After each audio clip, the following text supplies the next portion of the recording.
America के Hindenburg research ने नया दावा किया है जिसमें सेबी प्रमुख और उनके पति पर आरोप लगाए हैं। इस दावे में कहा गया कि जिस ऑफशोर फंड में अदानी का स्टेक है, उसी ऑफशोर फंड में सेबी प्रमुख माधवी बुच और उनके पति धवल बुच का स्टेक है। हिंडनबर्ग के आरोपों को सेबी की चेयरपर्सन और उनके पति ने सिरे से खारिज करते हुए बेबुनियाद बताया है। अपने जारी बयान में कहा कि सभी आरोप बौखलाहट और बदले की भावना से प्रेरित हैं। वहीं अडानी ग्रुप ने भी हिंडनबर्ग के आरोपों को नकार दिया। अडानी ग्रुप की ओर से जारी बयान में आरोपों को दुर्भावनापूर्ण और पूर्वाग्रह वाले बताया गया है।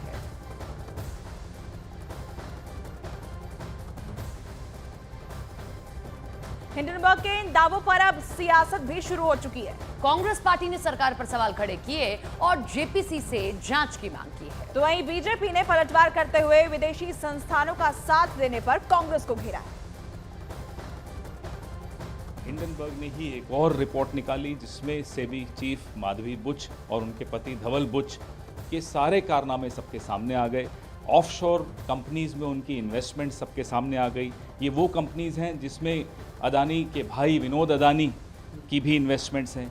जब सब कुछ सामने है तो सवाल ये उठता है कि माधवी बुच को जब सेबी का चेयरमैन बनाया था, क्या भारत सरकार को ये जानकारी नहीं थी? अगर नहीं थी तो ये बहुत बड़ी विफलता है, भूल है, और अगर थी तो षड्यंत्र का हिस्सा भारत के प्रधानमंत्री खुद हैं। जनवरी में हिंडनबर्ग की रिपोर्ट बजट सत्र शुरू होने से ठीक पहले आई थी। कभी रिलीजियस फ्रीडम की रिपोर्ट आती है, कभी किसानों को लेकर कमेंट आता है विदेश से, तो कभी ग्रेटा थनबर्ग का स्टेटमेंट। ये सारे सीक्वेंस जाके देख लीजिएगा, संसद सत्र के दौरान ही आते हैं। और आज बरबस विपक्ष ने जब संसद सत्र का विषय उठाया तो ये और साफ हो गया कि इसका मतलब ये संदेह बहुत गहरा हो जाता है कि सीमा पार से विपक्ष के कुछ ऐसे तार जुड़े हुए हैं कि भारत के हर संसद सत्र के दौरान एक अव्यवस्था का वातावरण उत्पन्न किया जाए।